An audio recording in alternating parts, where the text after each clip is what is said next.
தமிழிசைச் சங்கம் சென்னை. வருகை புரிந்திருக்கும் அனைவருக்கும் வணக்கம். இசை பேரறிஞர் தர்மபுரம் திரு சுவாமிநாதன் அவர்கள் நிகழ்த்தும் திருமுறை இசை தொடர் நிகழ்ச்சி இப்பொழுது தொடங்குகிறது. திரு ஆர் குமார் அவர்கள் விளக்கேற்றுவார்கள்.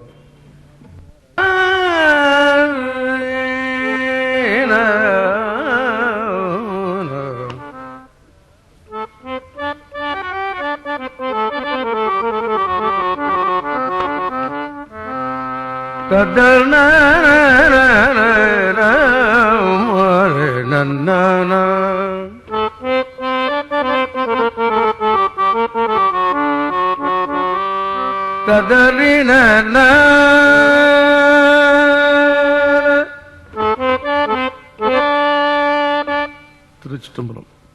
வேதநாயகன்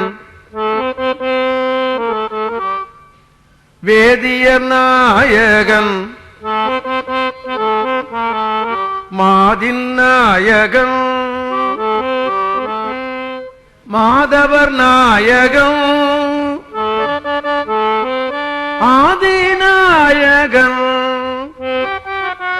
ஆதிரை நாயகன் பூதநாயகன் புண்ணியமூர்த்தியே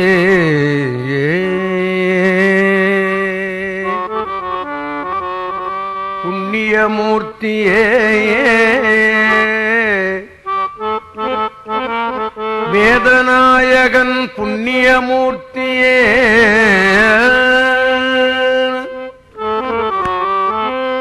வேதியர் நாயகன் புண்ணியமூர்த்தியே ஆதிநாயகன் புண்ணியமூர்த்தியே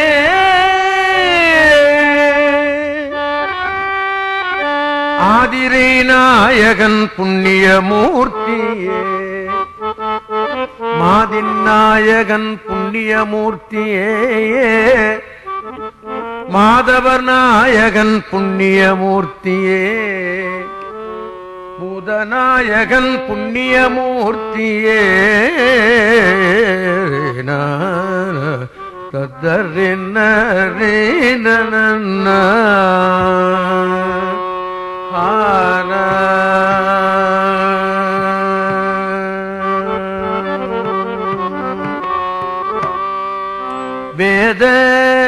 வேதநாயகன் வேதியர் நாயகன்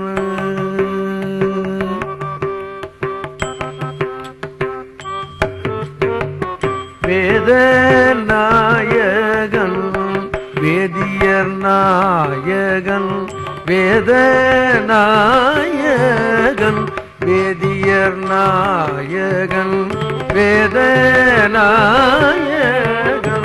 வேதியர் நாயகன் மாதின் நாயகன் மாதவர் நாயகன் வேத நாயகன் வேதியர் நாயகன் மாதின் நாயகன் மாதவர் நாயகன் ஆதிநாயகன் ஆதிரை நாயகன்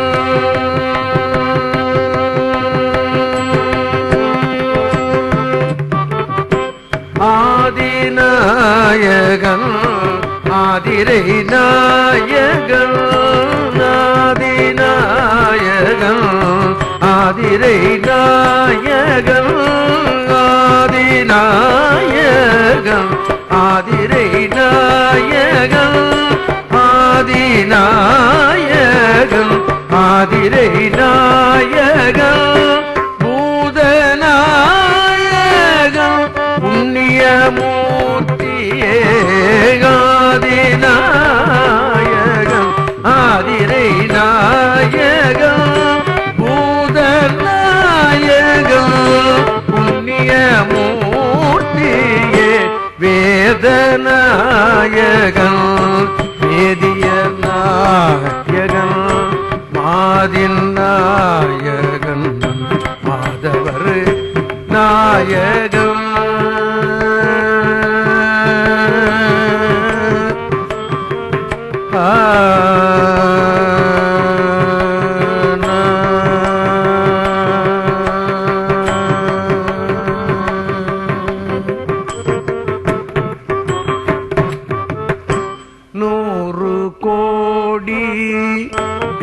பிரமர்கள் நொந்தினார் 100 கோடியே பிரமர்கள் நொந்தினார்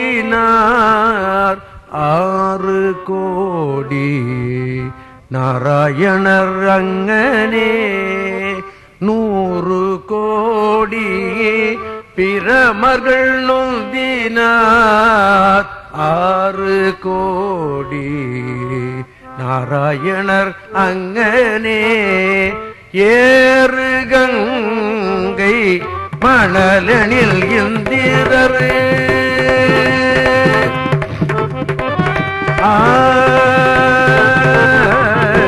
ஏறு கங்கை மணல் எண்ணில் இந்திரர் ஏறு கங்கை மணலெனில் இந்திரர் ஈரிலாதவன் ஈதன் ஒருவனே ஏறு கங்கை மணல் எண்ணில் இந்திரர் ஈரிலாதவன் ஈதன் ஒருவனே ஏறு கங்கை மணல் எண்ணில் இந்திரர் ஈரிலாதவன் ஈதன் ஒருவனே வேத நாயகன் வேதியர் நாயகன் மாதின் நாயகன் மாதவர் நாயகன்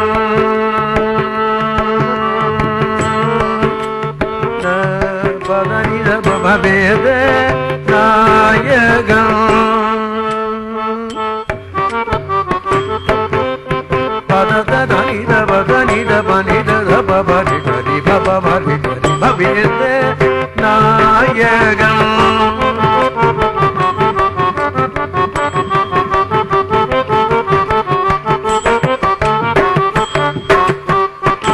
தத்தனித பததத ததததததததனித பததனித பம பததனித பதனித பம வேத நாயகன் வேதியர் நாயகன்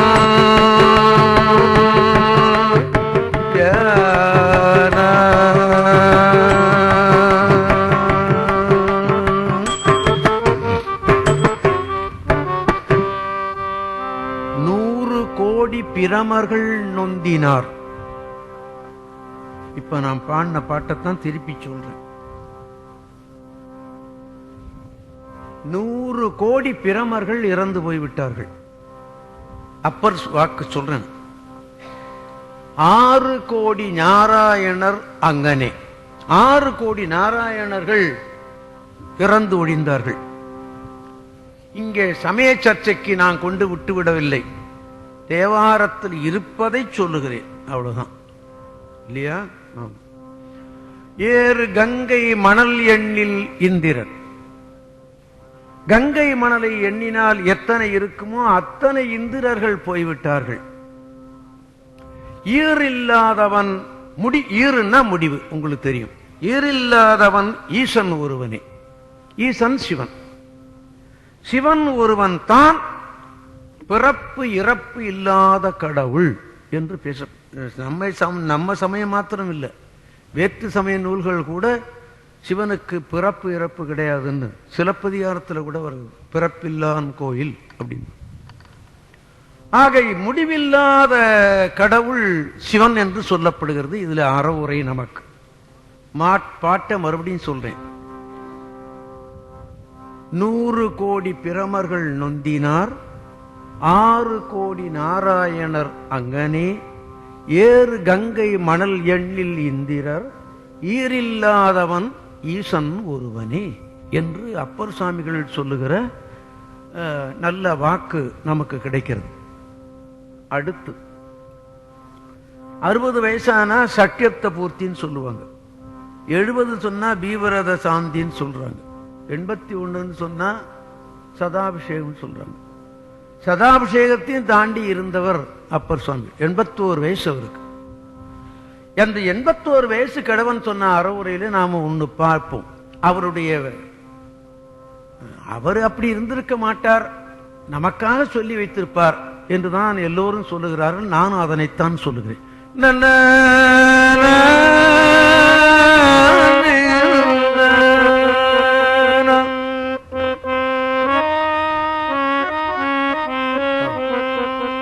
பாலனாய் கழிந்த நாளும்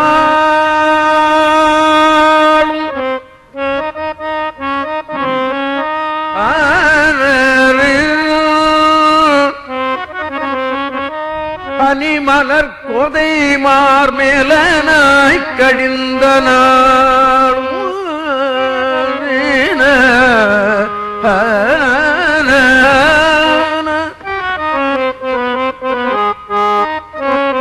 பாலனாய் கழிந்த நாளும் பனிமலர் கோதை மார்தம் மேலனாய் கழிந்த நாளும் மெலிவோடு முப்பு வந்து கோலனாய் கழிந்த நாளும் குறிக்கோள் இல்லாது கெட்டே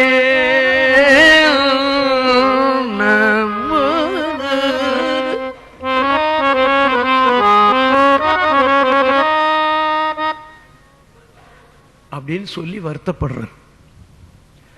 அவர் தவறாக நடந்திருப்பதற்கு வகை கிடையாது. பின்னால வருகிற சமுதாயம் இப்படியெல்லாம் போய்விடும்னு தெரியுமோ என்னமோ, அவருக்கு தெரிந்துதான் சொல்லி வைத்திருக்கிறார். இப்படியெல்லாம் வீணே காலத்தை கழித்து விடுகிறார்கள். அதனால பாலனாக இருக்கும் போதிலிருந்தே அவர்களை தாய் தந்தையார்களை திருத்தி அவர்களை நடத்த வைக்க வேண்டியது பொறுப்பு. அது போயிடுத்து.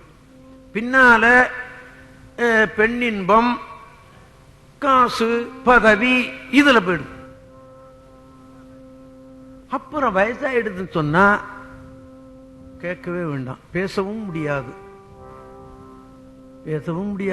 உணவு உண்ணவும் முடியாது, உண்ட உணவும் ஜீரணமாகாது, தேவையும் இருக்காது, தேவையும் போல இருக்கும். இப்படி ஒரு பெரிய தொந்தரவான நேரம் இந்த வயசான காலம். சில பேர் சொல்லிக்கிட்டே இருப்பான், என் கைகால் நல்லா இருக்கிற வரைக்கும் நான் இருக்கணும், அப்புறமா போயிடணும். அப்புறமா இவன் இருந்தான்னா பொண்டாட்டி கூட சொன்னபடி கேட்க மாட்டான். பெரிய ரோதனை. இவன் கைகால் சொன்னபடி கேட்காது ஒரு பக்கம், இவன் பொண்டாட்டி பிள்ளைகள் சொன்னது கேட்காம இருக்கிறது ஒரு பக்கம். இந்த ரோதனையிலேயே இவன் பாதி உயிர் இவனுக்கு போயிடும். அதைத்தான் அவர் வருத்தப்படுறார். இப்படி அதில் குறிக்கோள் என்ன செய்திருக்கணும்? பாலனாக இருந்த போதே இவன் கோயில் இந்த நல்ல காரியம்லாம் செய்திருக்கணும், பஞ்சாட்டம் சொல்லியிருக்கணும், விபூதி பூசியிருக்கணும், கோயிலுக்கு போயிருக்கணும். இதெல்லாம் நடுமத்தில் இருக்கிற வயசும் போகல, கடைசி காலத்திலையும் முடியாத நிலையிலையும் போக முடியாம தங்கி போயிடுறான் இல்லையா? இப்படி இருக்கக்கூடாது. குறிக்கோளோட இரு. தினம் கோயிலுக்கு போ, விபூதி பூசிக்கோ, ருத்ராட்டம் போட்டுக்கோ, பஞ்சாட்டம் சொல்லு, சிவனை தரிசனம் பண்ணு. இந்த குறிக்கோளை தான் அவர் சொல்றாரு. நான் நிறைய சாப்பிட்டுட்டு இருக்கேன், அதான் என்னுடைய குறிக்கோள்னு சொன்னோன்னா அதை ஒத்துக்கிறது இல்லை இல்லையா? ஆடு மாடு கூட தான் சாப்பிடுது, ஆடு மாடுகள் கூட தான் குழந்தை வைக்குது இல்லையா? அதுக்கு இவனுக்கு என்ன வித்தியாசம்னு போயிடும். அதனால இந்த குறிக்கோளோடு நீ வாழ்ந்து விடு என்றுதான் இந்த திருப்பாட்டை அவரை சொல்லி இருக்கிறார் என்று பெரியவர்கள் சொல்லுவார்கள். பாலனாய் கழிந்த நாளும் பனிமலர் கோதை மார்பம் மேலனாய் கழிந்த நாளும்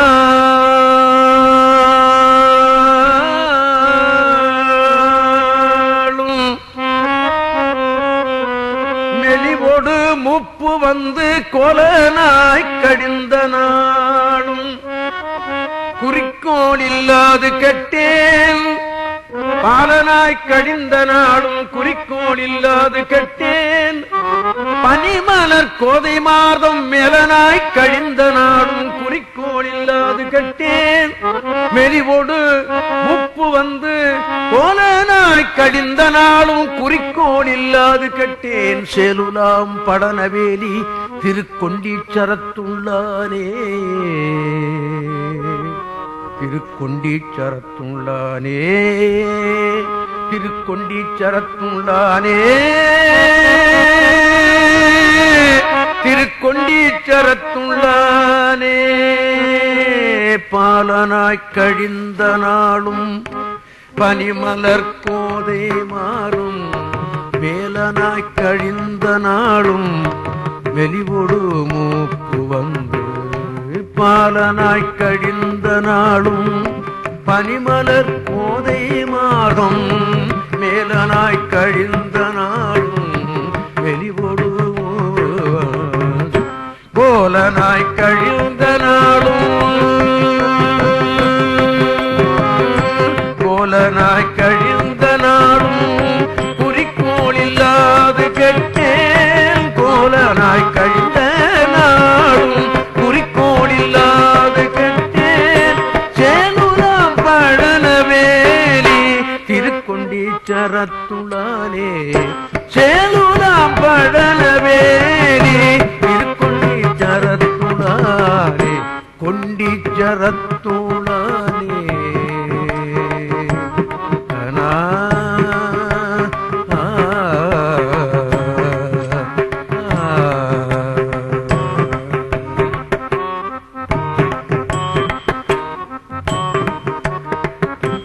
தூண்டில் ஒரு சின்ன புழுவை அதுல கோத்து தண்ணியில போட்டுருவோம். அதை திங்கிறதுக்கு போய் அந்த தூண்டில மாட்டி அது செத்து போயிடும். அப்ப அந்த நாக்கு சுவையினால அது கெட்டு போகும். ஏதோ ஒரு பட்சி இந்த நல்ல சங்கீதம் தான் அது கேட்குமோ, இந்த கொஞ்சம் அவலயமான பாட்டுகள்லாம் அது கேட்காதுன்னு சொல்றாங்க. அதை பிடிக்கணும்னா என்ன பண்ணுவானா, ஒரு ஓட்டை தகரத்தை போட்டு டமட மட மட மட தட்டினான்னா இதை பொறுக்காம அப்படியே செத்து கீழே விழுந்துரும்னு சொல்றாங்க. அது அது இப்போ இருக்கோ என்னமோ, இருந்ததுன்னா அது இல்லைன்னு சொன்னா இப்ப நிச்சயமா அது நியாயம்தான். ஏன்னா இப்ப நம்ம நாட்டு சங்கீதம் பூரா எங்கேயோ போய்கின்னு இருக்குது. சரி, அதை இப்ப வேண்டாம். அது இல்லாம இருந்ததுன்னா ஆச்சரியம் இல்லை. போயிட்டுதுன்னா அந்த அந்த குலமே போயிருந்ததுன்னா ஆச்சரியப்படுவதற்கு இல்லை. சரி, விட்டுடுவோம். அப்புறம் இந்த யானை உடல் இன்பத்துக்காக வேண்டி அந்த பெண் யானையை பார்த்து இது குழியில இது மாட்டிக்கும். இத மூளைன்னு தான் சொல்லுவாங்க இல்லையா?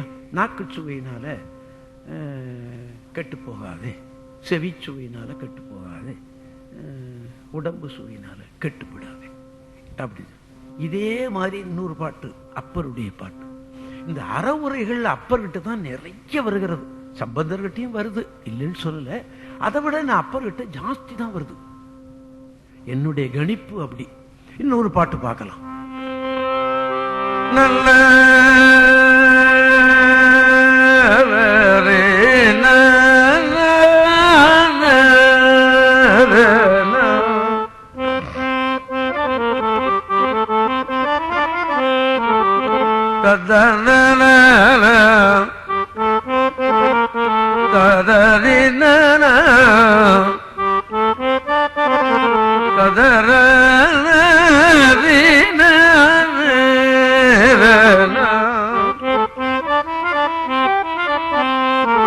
கனியினும் கட்டிப்பட்ட கரும்பினும் பனிமலர்குழல் பாவை நல்லாரினும் தனிமுடி கவித்து ஆளும் அரசினும் கதர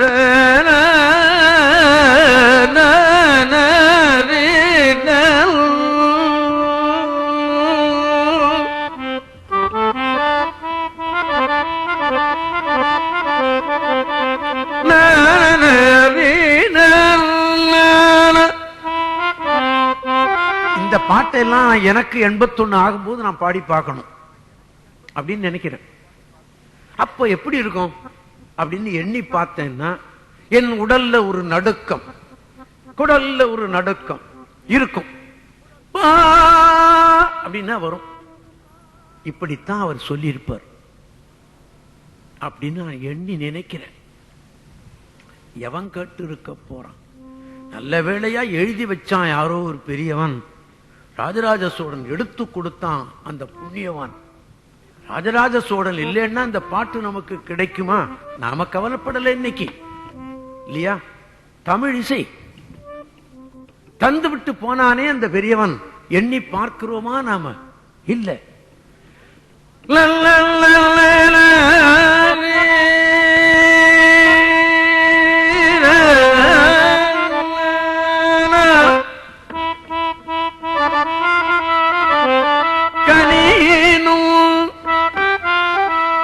கட்டிப்பட்ட கரும்பினும் பனிமலர்குணர் பாவை நல்லாரினும்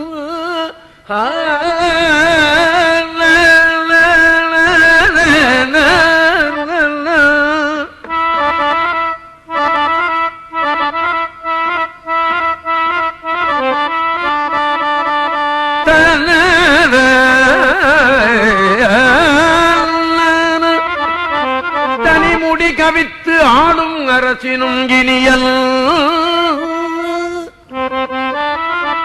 இனியல் தன்னடைந்தார்க்கு இடைமருதனே இனியல்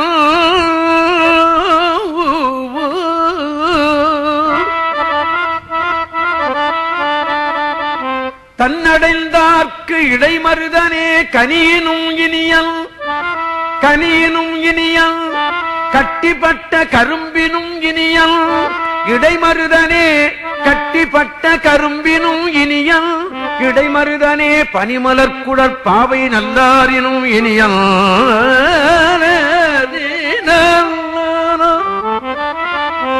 இடைமருதனே கனியினும் இனியல் இடைமருதனே கட்டிப்பட்ட கரும்பினும் இனியல் இடைமருதனே பனிமலர்குடற் பாவை நல்லாரும் இடைமருதனே தனிமுடி கவித்து ஆளும் அரசினும் இனியல் இடைமருதனே இனியல் இடைமருதனே இனியல்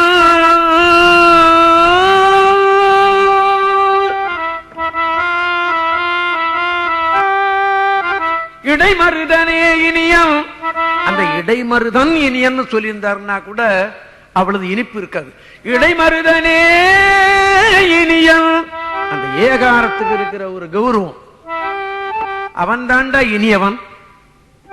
இதெல்லாம் கொஞ்ச நாள் இருந்து போயிடும். பாலனாக இருக்கிற போது இந்த கனியும் கரும்பும் கட்டியும், கட்டி என்பது கல்கண்டு அல்லது கருப்பு கட்டி என்று சொல்லும்.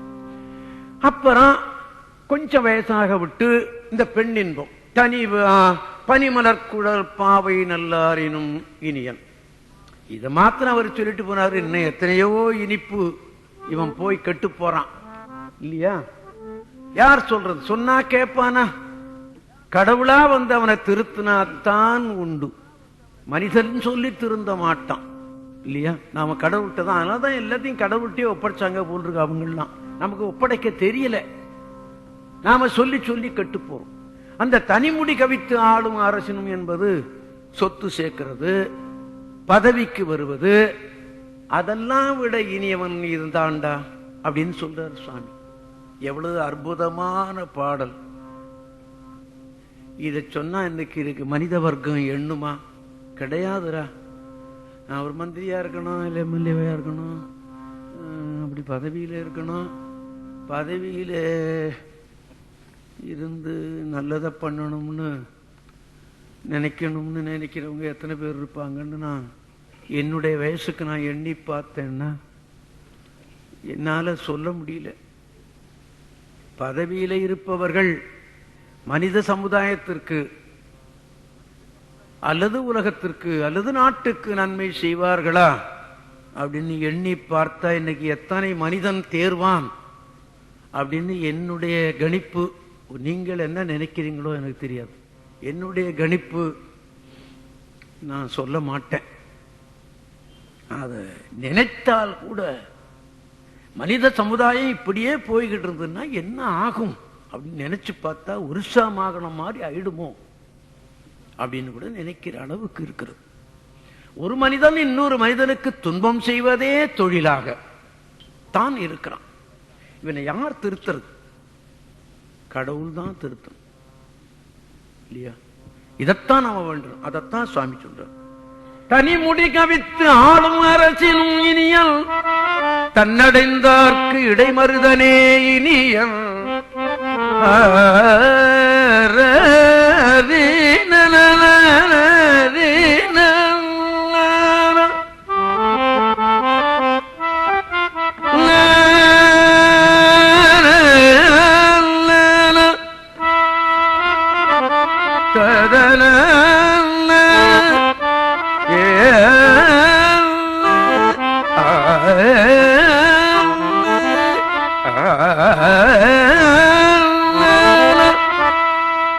இதுதான் தமிழிசை.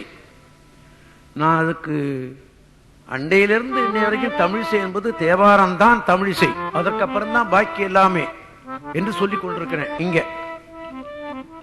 அதனால் தானா என்னமோ தெரியல இந்த மாதம் ஒரு நிகழ்ச்சிக்கு இடம் கிடைத்தது. ஆமா, அப்படி இதே ஊர் பதிகத்துல இன்னொன்னு, உனக்கு செல்வம் தானடா வேணும், செல்வம் வேணும்னு நினைக்கிறியா, இடைமருதனை கும்பிட்டு விடு, உனக்கு செல்வம் கிடைக்கும். எவ்வளவு கிடைக்கும் தெரியுமா? ஓடா, தேவேந்திரனை விட உனக்கு குபேரனை விட செல்வம் கிடைத்து விடுமடா. சாமி சொல்ற அப்பர், இம்மைவானவர் செல்வம் விளைத்திடும், அம்மையே பிறவித்துயர் நீத்திடும், எம்மையாளும் இடைமருதன் கடல் செம்மையே தொடுவார் வினை சிந்துமே.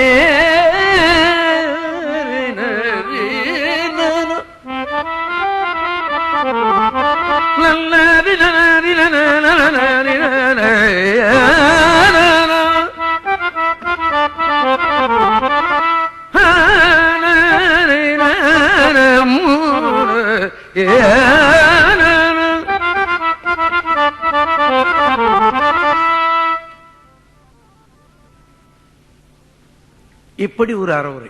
உனக்கு செல்வம் வேணுமா, அவன் கொடுத்து விடுவான். உன் பிறவி துயர கூட அவன் அறுத்து விடுவான்டா. நீ இடைமருதல் இருக்கிற கடவுளை தொழுது விடு என்பது அந்த திருப்பாடல். இப்படி ஒரு அற்புதமான பாடல்களை எல்லாம் நமக்கு கிடைக்க செய்தவன் ராஜராஜ சோழன். இன்னொரு பாட்டு, நான் அப்பர் திருக்குறுந்தகை அறவுரைன்னு ஒரு கேசட் பாடியிருக்கேன். நான் இதெல்லாம் அட்வர்டைஸ்மெண்ட்டுக்காக சொல்றேன், நீங்க எண்ணி விடாதீர்கள். நிச்சயமாக இது தமிழ் மக்களுக்கு போய் சேரணுங்கிற நோக்கத்தோடையே தான் பாடுகிறேன். என்னுடைய வருமானத்தை பத்தி நான் அப்புறமா தான் நினைக்கிறேன். மூன்றாவதாகத்தான் என்னுடைய வருமானத்தை நான் நினைக்கிறேன். முதல்ல நினைக்கிறது தமிழ் மக்களுக்கு இது போய் சேரணும் அப்படிங்கிறது தான் என்னுடைய முக்கியமான குறிக்கோள். ஆமா, திருத்தாண்டக அறவுரைன்னு ஒண்ணு பாடியிருக்கேன், திருக்குறுந்தொகை அறவுரைன்னு ஒண்ணு பாடியிருக்கேன், அப்புறம் திருநேரிசை அறவுரைன்னு பாடியிருக்கேன், திருஞான சம்பந்தர் அறவுரைன்னு ஒண்ணு பாடியிருக்கேன், பட்டினத்தார் அறவுரைன்னு ஒண்ணு பாடியிருக்கேன், திருமூலர் அறவுரைன்னு ஒண்ணு பாடியிருக்கேன். அதெல்லாம் அந்த நல்ல நீதிகள் சொல்லப்படுகிறது. அதை கேட்டாதான் இவன் ஒழுங்கா வாழ முடியும் என்பது என்னுடைய கருத்து. அதனால அப்படிதான் பாடியிருக்கேன் நான். அதெல்லாம் நீங்க வாங்கி என் பேர்ல நீங்க தப்பு சொல்லவே முடியாது. தேவாரம் நீங்க கேட்கறதுக்கே இல்லையா, இந்த ஓதுவாரர் பாடினாதானே கேட்க முடியும், வேற எங்க நான் கேட்பேன் அப்படின்னு நீங்க சொல்லவே முடியாது. ஒரு வருஷம் ஆனாலும் இடைவிடாம நீங்க கேட்பதற்கு இன்னைக்கு தேவாரம் ரெக்கார்டு இருக்கு, ஒலிநாடா இருக்கிறது. நீங்க வாங்கி கேட்கணும், அவ்வளவுதான். அந்த கடமையைத்தான் நான் செய்துகிட்டு இருக்கேன். இன்னும் எனக்கு இந்த கடமை இன்னும் முடியல இல்லையா? ஆமா, நிச்சயமாக நான் முடித்து விடுவேன் என்று நான் நம்புகிறேன். அது உங்களுக்காக. அப்ப அப்படிதான் இன்னொரு பாட்டுன்னு சொல்றாரு பாருங்க. நன்ன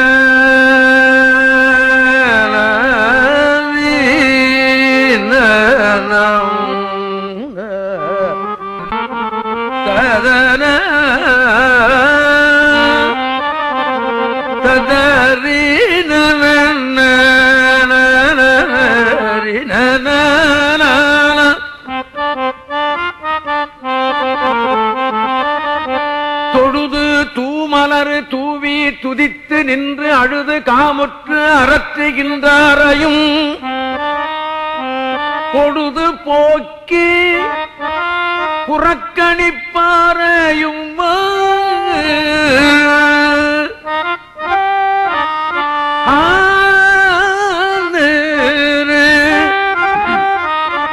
பொழுதுபோக்கி புறக்கணிப்பாரையும் எழுதும் கீழ்கணக்கு இந்நம்பர் ஈசனே.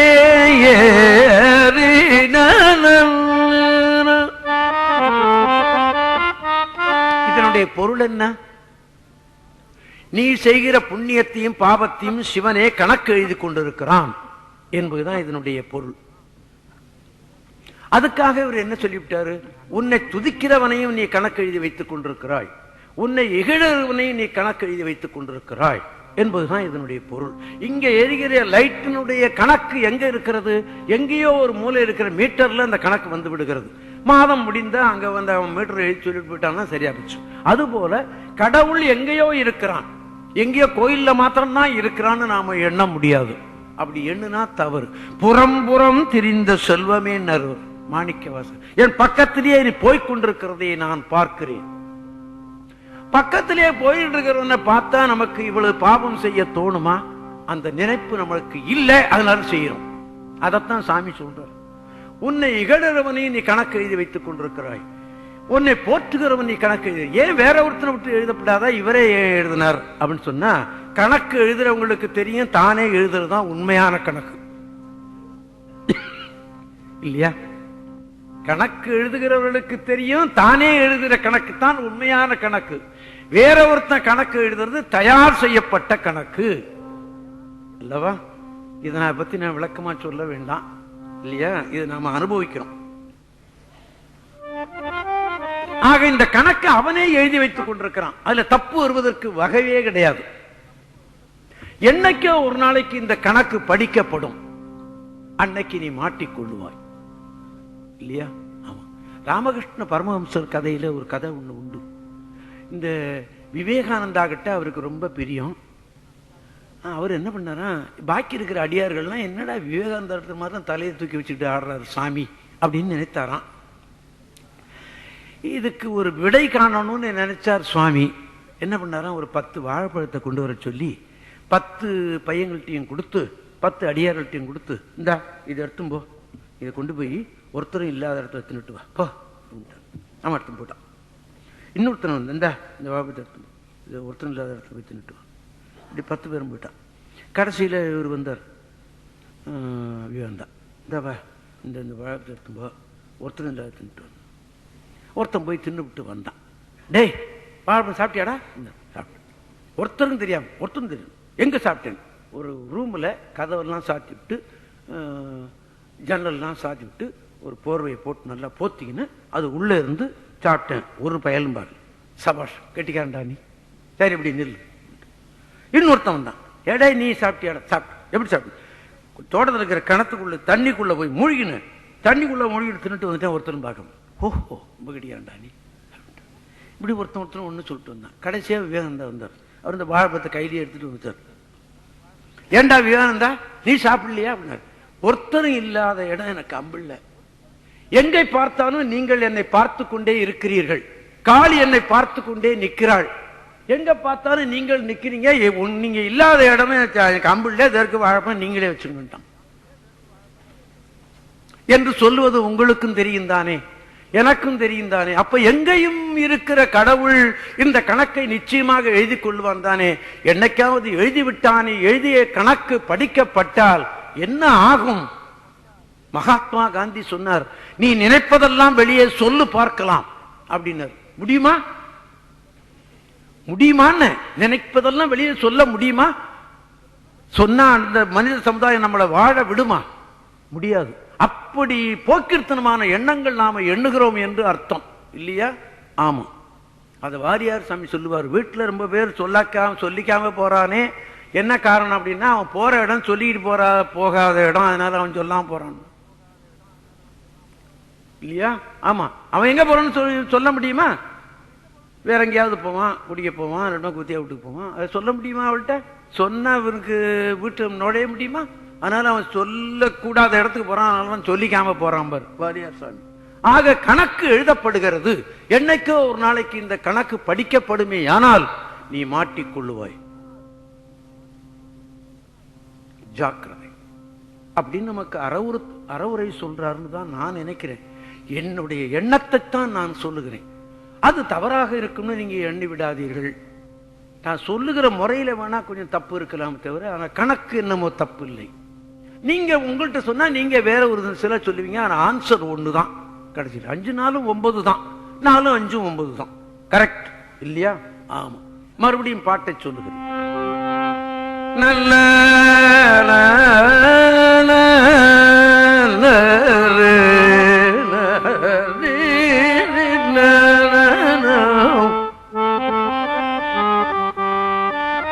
தொழுது தூமலரு தூவி துதித்து நின்று அழுது காமுற்று அரற்றுகின்றாரையும் பொழுது போக்கி புறக்கணிப்பாரையும் எழுதும் கீழ்கணக்கு இன்னம்பர் ஈதனே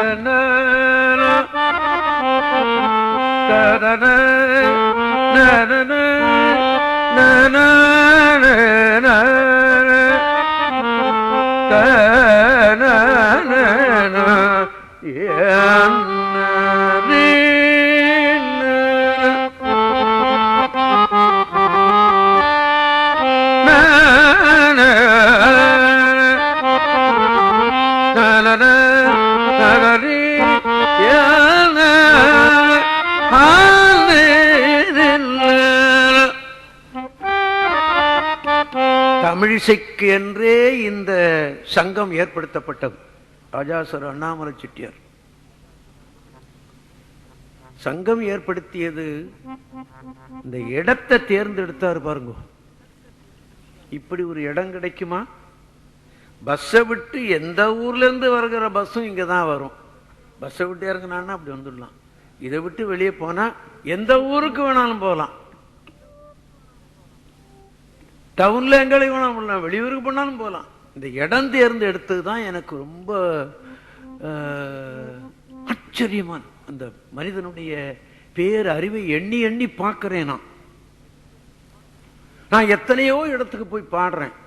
இப்படி ஒரு அமைதியான இடத்தை நான் பார்த்தேன். அதனால தான் நான் கேட்டேன், எனக்கு இந்த இடத்தை கொடுங்க, தேவாரத்தை பத்தி நான் சொல்லுவதற்கு நல்ல இடம்னு எனக்கு தோணுகிறது அப்படின்னு. வேற எங்கெங்கயோ கூட கூப்பிட்டாங்க, என்ன வேண்டான்ட்டேன், நானே வேண்டான்ட்டேன்.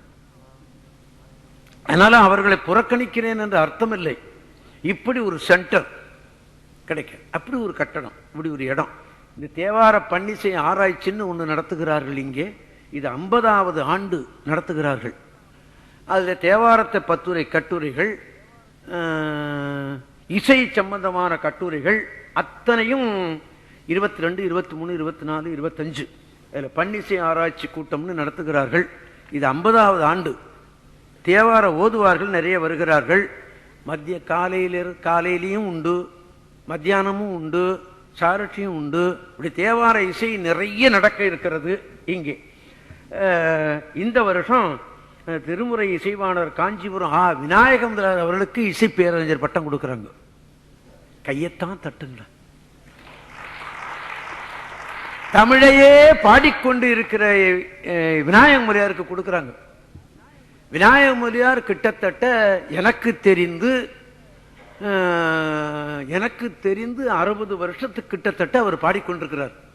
தேவாரம்னா தமிழ் செய்தானே, எனக்கு தெரிந்து அவர் பாடிட்டு இருக்கிறார். கிட்டத்தட்ட 60 வருஷம் இருக்கும்னு தான் நான் நினைக்கிறேன். இப்ப நானே 1943 பாடிட்டு இருக்கேனே இல்லையா? எனக்கு இசைப்பேரறிஞர் பட்டம் ஒரு 7-10 வருஷத்துக்கு முந்தியே கொடுத்து விட்டார்கள். இப்பொழுது 2வது தேவார ஓதுவாருக்கு இசைப்பேரறிஞர் பட்டம் கொடுக்கிறது இது 2வது. நான் ரொம்ப சந்தோஷப்படுறேன்.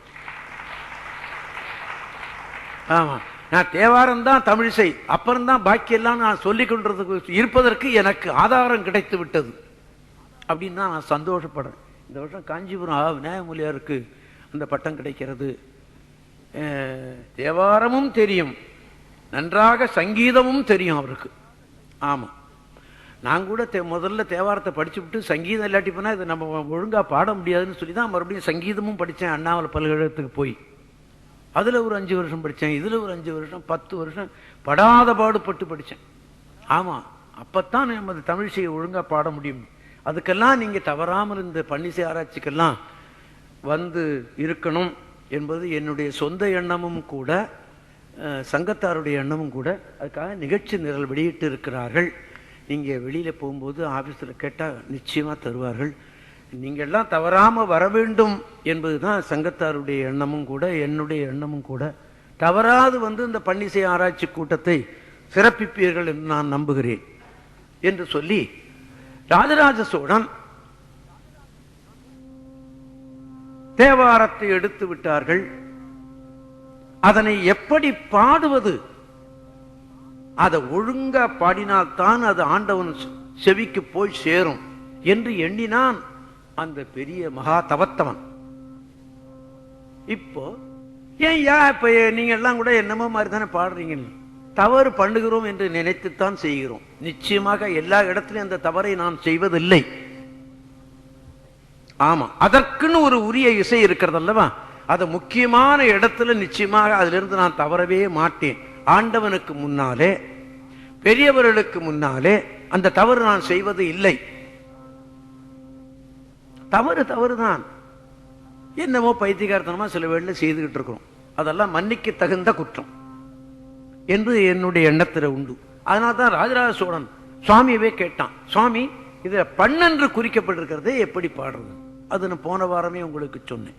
நடராஜ பெருமான் சொன்னான், திருநீலகண்ட யாழ்ப்பாணர் என்று ஒருவர் இருந்தார். அவர் தான் திருஞான சம்பந்தருக்கு இசை வாய்ச்சி கொண்டிருந்தவர். கூடவே அவருடைய மனைவி மதங்க சூளாமணி. அவர் பிறந்த ஊர் திரு எருக்கத்தம்புலியூர் என்று. அந்த பரம்பரையில வந்த பெண் ஒருத்தி இருக்கிறாள், அவளை அழைத்து நீ கேட்டுவிடு என்று சொல்லிவிட்டான் நடராஜ பெருமான். இப்படி நடராஜ பெருமான் அசரீரியாக சொல்லி இருக்கிறான். உலகெல்லாம் என்று அசரீரியாக சேக்கிடாருக்கு எடுத்து கொடுத்திருக்கிறான். பரஞ்சோதி முனிவருக்கு சத்தியாய் சிவமாகி என்று பாட்டு எடுத்து கொடுத்திருக்கிறான். சுந்தரமூர்த்தி சுவாமிகளுக்கு தில்லைவாழ் அந்தனதம் என்று எடுத்து கொடுத்தான். பித்தா பரைசூடி என்று எடுத்து கொடுத்தான். திகழ் தசக்கர செம்முக மைந்தளான் என்று எடுத்து கொடுத்தான் காஞ்சிபுரம் சிவாச்சாரியருக்கு. இப்படியெல்லாம் எடுத்து கொடுத்த கடவுள், பேசிய கடவுள் இன்றைக்கு கண்ணையும் காதையும் மூடிக்கொண்டு இருக்கிறானே ஏன் என்றுதான் நான் தினந்தோறும் அவனை கேட்டுக்கொண்டிருக்கிறேன். எதற்காக நீ கண்ணையும் காதையும் மூடிக்கொண்டு இருக்கிறாய்? கொஞ்சம் கண்ணை திறந்து பார் என்றுதான் அவனை நான் கேட்கிறேன். நான் கேட்டு என்ன பண்றது? திருஞான சம்பந்தர் போல இருக்கிறவர்கள், திருநாவுக்கரசர் போன்றவர்கள் கேட்டாத்தான் நடக்குமோ என்னமோ, அதை விட்டு விடுவோம். கேட்டான், சொல்லிவிட்டான். அந்த பெண்ணை அழைத்து வந்து சகல மரியாதையோடு அந்த பெண்ணை உட்கார வைத்து நடராஜா சன்னதியிலே ஓத கேட்கிறான் ராஜராஜ சோழன். அந்த மெட்டு, அந்த முறை இன்னும் இருக்கிறது.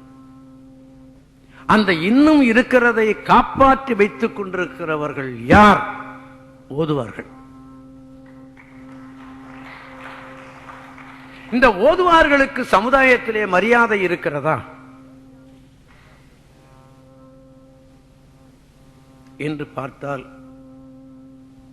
என்ன பொறுத்த அளவில் நான் ஒத்துக்க மாட்டேன். அது போயிட்டு போகுது. இன்னும் ஏதோ நிறைய இருக்கிறது. அந்த ஓதுவார்களுக்கு செய்ய வேண்டியதெல்லாம் இன்னும் நிறைய இருக்கிறது. அதெல்லாம் செய்ய தவறிக்கொண்டே இருக்கிறார்கள் செய்ய வேண்டியவர்கள். நான் எங்கேயாவது ஒரு கோயில்ல ஓதுவாராக இருந்திருந்தா நிச்சயமாக நான் உண்ணாவிரதம் இருந்து அதை சாதிச்சிருப்பேன். நான் கோயில்ல ஓதுவாரா இல்லாத காரணத்தினால நான் சாதிக்க முடியாமல் இருந்து வருத்தப்பட்டுக்கிட்டே இருக்கேன். ஆமா, ஓதுவார்களுடைய நிறைய அவர்களுடைய கௌரவத்தை எல்லாம் குறைக்கிறார்கள் அவர்கள் வேலை பார்க்கிற இடத்துல. சரி, அது அப்புறமா பார்த்துக்கும், அதை விட்டுறேன். ஆக அந்த முறையை இன்னும் காப்பாற்றி கொண்டு இருக்கிறார்கள் இந்த ஓதுவார்கள். வாரியார் சாமி அடிக்கடி மேடையில சொல்லுவார், நீ சமயத்துக்காக நீ ஒன்னும் உழைக்க வேண்டாண்டா, ஓதுவார்களை பாடச் சொல்லி கேள், அதுவே போர்மானது என்று அடிக்கடி அவர் சொல்லதை நான் கேட்டிருக்கிறேன். இப்போ ஒரு மாசத்துக்கு முந்தி ஏசி முத்தையா அவர்களை, இந்த சங்கத்துக்கு உரியவர்கள், அவர்களை சந்திச்சு நான் கேட்டேன். அப்ப அவர்கள் ஒன்று சொன்னார்கள். எங்கேயோ ஒரு இடத்துல ஓதுவார்கள் தேவாரம் பாடுகிறார்கள், வாங்க கேட்கலாம்னு யாரோ ஒருத்தர் கூப்பிட்டாராம். தமிழிசை என்று சொல்லுகிறீங்களே, அதுவும் தமிழிசை தான், வந்து கேளுங்கன்னு இவேராவை கூப்பிட்டாங்களாம். அது சொன்னாராம், அந்த ஓதுவார் பாடினதை நான் கேட்டேன்னா உடனே திருநீர் எடுத்து சிவா சிவான்னு நானும் பூச ஆரம்பிச்சிடுவேன், அதனால நான் கேட்க மாட்டேன்னாராம். அப்படின்னா என்ன அர்த்தம்? தேவாரம் கேட்டா விபூதி பூசி விடுவான்னு அர்த்தம். ஈவேரா சொன்னார்னு இந்த சங்கத்தை கட்டி காக்கிற ஏசி முத்தையா அவர்கள் சொன்னார்கள் என்கிட்ட. எப்படி? அப்ப தேவார ஓதுவார் பாடினார்னா அப்ப அவ்வளவு பக்தி வரும் என்பது தானே வெளிப்படை. ஈவேரா ஒத்துக்கிறார்னு சொன்னார் இல்லையா? ஆமா. ஆக அந்த மெட்டு, அந்த சங்கீதம் இன்னும் காப்பாற்றப்படுகிறது. உங்களுக்கு நான் போன மாசத்துல அந்த புறநீர்மை என்று சொல்லுகிற ஒரு பண் உங்களுக்கு மங்கையர்க்கரசியாரும் பாடி காட்டினேன். வடிவுடை மழுவேந்தி அப்படிங்கிற தேவாரத்தை, சுந்தர தேவாரமும் போன மாதம் பாடி காட்டினேன். இந்த மாதம் அடுத்த பண்ணாக இருக்கிறது காந்தாரம் என்று சொல்லுகிற ஒரு பண். அதுல நமக்கு கிடைக்கிற பண்கள் நிறைய இருக்கு, நிறைய பாடி வச்சிருக்காங்க. நமக்கு அதை படித்து பார்க்கிறதுக்கு அறிவும் அவகாசமும் இல்லாமல் இருக்கிறோமே தவிர, காந்தாரம்னு ஒண்ணு எடுத்துக்கிட்டீங்கன்னா அதுல நூற்றுக்கணக்கான பாடல்கள் இருக்கிறது. உங்களுக்கு வெளிப்படையாக தெரிகிற ஒன்றை மாத்திரம் நான் உங்களுக்கு பாடி காட்டுகிறேன்.